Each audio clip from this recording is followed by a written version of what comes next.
Soy Roberto Gelado, trabajo en Madrid, en la Facultad de Comunicación de la Universidad San Pablo CEU y bueno, soy de Salamanca. He trabajado antes ahí en la Universidad Pontificia y también en varios medios locales y también a nivel nacional, antes en Madrid también. El primer medio en el que trabajé es el periódico de mi ciudad, la Gaceta de Salamanca. Después estuve en Onda Cero, la radio, en Telecinco, fuera de España estuve en la oficina de prensa del Parlamento Europeo en Londres. Y bueno, básicamente he trabajado también, he colaborado en otras revistas como crítico de cine sobre todo, pero de manera seguida en esos cuatro medios. Yo creo que los medios españoles sobre todo reflejan mucho la cultura española, es decir, tienden mucho al entretenimiento quizá y han dejado de lado en los últimos años la información. Yo recuerdo cuando era pequeño era muy consumidor sobre todo de radio, en mi casa se escuchaba muchísimo la radio y la radio es quizá el medio donde más predominan los formatos informativos y hasta ahora mismo la radio está inundada por entretenimiento, lo cual no me parece mal. A mí me encanta el cine, me encantan las series, pero claro, el entretenimiento que hay en televisión en España no es de calidad. Y bueno, para eso a mí me hace que los medios sean menos atractivos que quizá en otros países, sobre todo en Inglaterra, que es el que más conozco. La idea viene de Oscar fundamentalmente, porque él, que tiene muchos amigos por el mundo, pues siempre anda pensando temas para sus cursos y él sabía que yo tenía ganas de venir a verle a San Petersburgo desde hace mucho tiempo y me dijo, bueno, pues yo te abro mi casa, pero tú me haces un curso. Y le planteé, la verdad es que hacía tiempo que no daba un curso a este nivel, con lo cual me resultaba un poco difícil saber qué estaban esperando los estudiantes. Entonces hice algo bastante básico de introducción a los medios y también pensé en si alguien quiere ir de Rusia a España, qué contacto va a tener con los medios y qué vocabulario le puede hacer falta. Y también qué rostros les tiene que sonar conocidos, qué medios es más probable que entren en contacto con ellos. Y así poco a poco pues fuimos desarrollándolo. Esto es la visión ideal. Luego siempre fue todo mucho más rápido y más caótico, pero la verdad es que la idea surgió de él y él fue el que me fue guiando. Bastante, sí, porque además al principio, bueno, es la primera vez que doy un curso como tal, o sea, había dado seminarios a gente que no eran españoles y cuesta un poco saber cómo va a reaccionar un público de otro país y al principio la reacción quizá fue un poco fría, pero porque los rusos sois así. Y ahora pues yo sí tengo la sensación como de que la gente está más involucrada en el curso y que realmente les está aportando cosas, que al final es un poco lo que cuenta para lo que se hace. Esto es como lo que les digo a mis estudiantes cuando entran a estudiar periodismo. No podemos evitar estar en contacto con los medios ningún día. Yo digo, si alguien me consigue demostrar que ha pasado un día entero de su vida sin estar expuesto a ningún medio, yo le doy el sobresaliente en la asignatura. Es imposible, porque estamos bombardeados continuamente por medios, lo queramos o no lo queramos. Entonces es necesario conocer la cultura mediática, también porque es un reflejo de la cultura del país. Es un espejo y a la vez es algo de lo que es muy difícil escapar. Pues la España de hoy es triste, fuerte, orgullosa, exiliada y volverá. La verdad es que me ha sorprendido porque es un país, como te decía antes, la sensación que tenía era que era un país muy frío. Nosotros en España, o por lo menos la sensación que yo tenía de Rusia es que era un país mucho más parecido al nuestro de lo que podía parecer en un principio por el clima, etcétera. Y me he encontrado con que no, la gente es muy distinta y es como, no sé si me lo dijo Oscar o quién me lo dijo nada más llegar aquí, que es difícil hacer un amigo ruso, pero una vez que lo haces lo tienes para toda la vida. Tengo esa sensación continuamente, que los rusos es muy difícil que se abran de primeras, pero una vez que se abren lo hacen sinceramente. Y es una cultura que me gustaría conocer con más tiempo. Solo voy a estar 2 semanas y no me va a dar tiempo a mucho más, pero bueno, crucemos los dedos para que vuelva alguna otra vez y que pueda conocer algo más de vosotros, que me parece una cultura apasionante. Y de hecho, bueno, claro, yo cuando era adolescente lo típico de estudiar la Revolución Rusa y todo te parece como fascinante, maravilloso y es una cultura que te apetece conocer porque ha sido muy influyente en el siglo XX.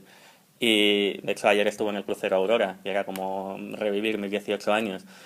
y es algo que me gustaría conocer más en profundidad. Lo ideal para conocer una cultura en profundidad es venirte a vivir a ella, pero ahora mismo no sé si voy a tener tiempo con mis compromisos profesionales, pero bueno, quién sabe.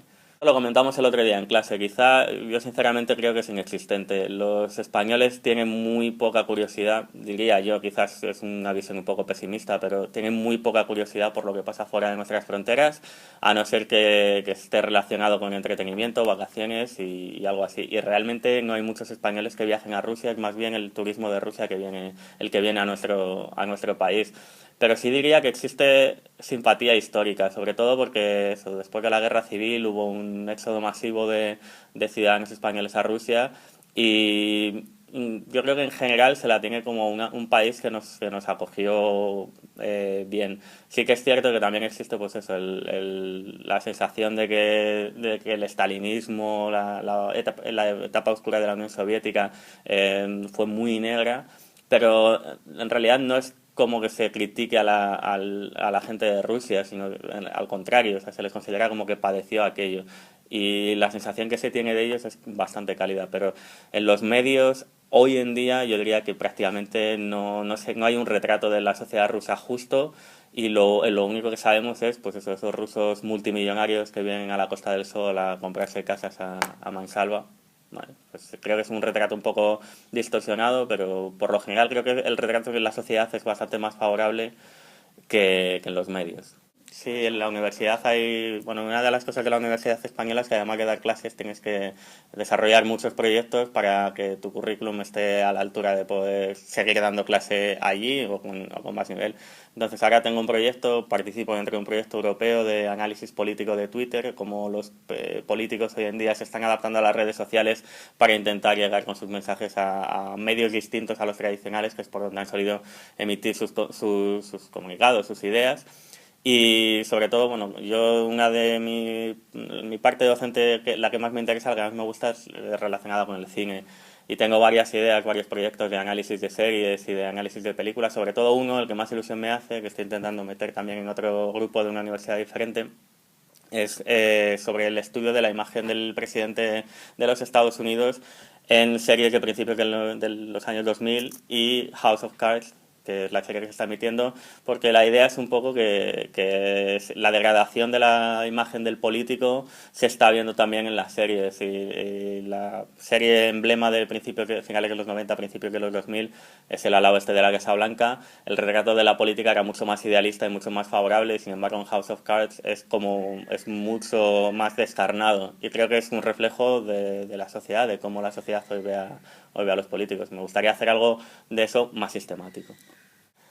Mi palabra favorita, bueno, tengo varias, pero quizá una de las que más uso y la que he escogido porque para mi sorpresa existía, estaba aceptada por la RAE, es abracadabrante, que viene de la palabra francesa abracadabra, que es cuando algo es desconcertante, sorprendente, y me sorprendió a mí, porque en mis críticas de cine la utilizaba recurrentemente, cada dos o tres críticas aparecía la palabra abracadabrante, y alguien me lo dijo y fue como, pues es cierto, la repito mucho, con lo cual me debe gustar.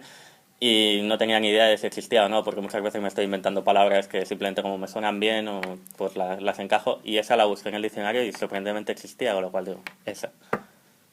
Una frase en español, no hay mal que 100 años dure, ni cuerpo que lo aguante.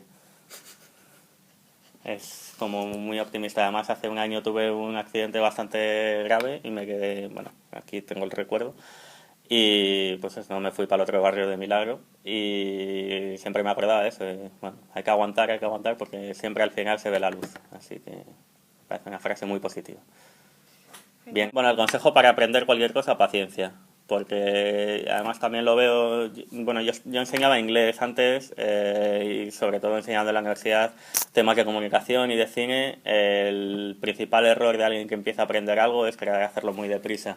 Y normalmente las cosas, bueno, otra frase en español, las cosas de palacio van despacio, pues esto igual, todo necesita tiempo, voluntad y esfuerzo, pero no pasa de la noche a la mañana y menos aprender un idioma. Así que la gente no se frustre.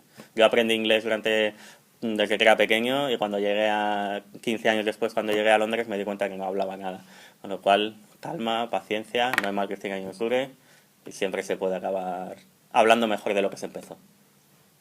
No, es que vengo del Museo Ruso y he visto obras de un autor que me gustaba mucho cuando era pequeño, bueno, cuando era adolescente, que era Malevich, o como se diga en ruso. Mi museo favorito en España sería probablemente el Reina Sofía, porque me gusta bastante el arte contemporáneo. Y quizá mi pintor favorito español sea... Realmente no tengo pintores favoritos españoles, pero el que más me gusta probablemente sea Dalí. Una peli en castellano, por decir una que no, que seguramente no se conozca mucho, Secuestrados, que es una peli de 2011, si no me equivoco, de 2010, de Miguel Ángel Vivas, que recrea un asalto a una casa, a un chalet de una familia bien, y es muy dura, es muy agobiante, pero está muy bien contada. Se parece un poco a Funny Games de Michael Haneke, pero no es tan bestia, salvo el final. Sí que lo es un poquito. Es una peli muy intensa y sobre todo es algo que en España se valora mucho. No parece española. Está muy bien hecha. Y sobre todo está muy bien hecha con muy poquito dinero y con un tío que tiene muchísimo talento. Muchísimo talento. Uno de los damnificados por la política del cine. El árbol de la ciencia, sí, sin duda. El árbol de la ciencia de Pío Baroja, además a mí fue uno de los libros que más me marcó. Creo que, además, a mí me parece, yo soy un poco como un amuno, ¿no? Que me gusta pensar en cierta trascendencia porque creo que es necesaria para el hombre, pero el árbol de la ciencia es como ese libro que te abre los ojos cuando eres joven para intentar saber más del mundo y para no cansarte nunca de mirar. Y a mí me pareció muy, muy inspiracional, muy motivador. Ujú. Música, normalmente no escucho mucha música en español, solo hay dos grupos que me gustaban, que me gustan, que son, bueno, El Canto del Loco, que ya ha desaparecido, creo, y sobre todo Amaral. Amaral es no solamente por la música, sino por las letras, que están muy chulas, que dicen algo más. Sí, probablemente son los dos grupos los únicos que destacaría. Un plato, por decir por mencionar a mi familia por parte de padre, el arroz a la zamorana, que tampoco se conoce mucho, que es como, bueno, uno de tantos platos de la gastronomía española. Cuando en época de hambre, pues se cogía un arroz, fideos o lo que fuera y se le echaban todas las sobras. Pues realmente el arroz a la zamorana es eso, con muchísimas sobras de embutidos variados que había en épocas de escasez, y ahora pues se ha convertido en un plato que está muy, muy rico, arroz a la zamorana. Salamanca. Claro, evidentemente. Sí, iba a decir también Zamora porque sentimentalmente me une mucho, pero no, mi ciudad es Salamanca. Yo he nacido allí, he vivido allí gran parte de mi vida y además es una ciudad en la que sinceramente me molesta estar cuando estoy de seguido, pero cuando estás fuera, como llevo ya un tiempo, pues se echa de menos. Y es una ciudad muy, muy bonita para visitar, y si alguien desde luego va de viaje o va de vacaciones a España, es una ciudad perfecta para pasar un fin de semana. Tiene un montón de lugares bastante bonitos y para ser castellanos la gente es bastante abierta, con lo cual se puede disfrutar. Muchas gracias por recibirme con tanta hospitalidad en adelante, y espero que sea la primera de muchas.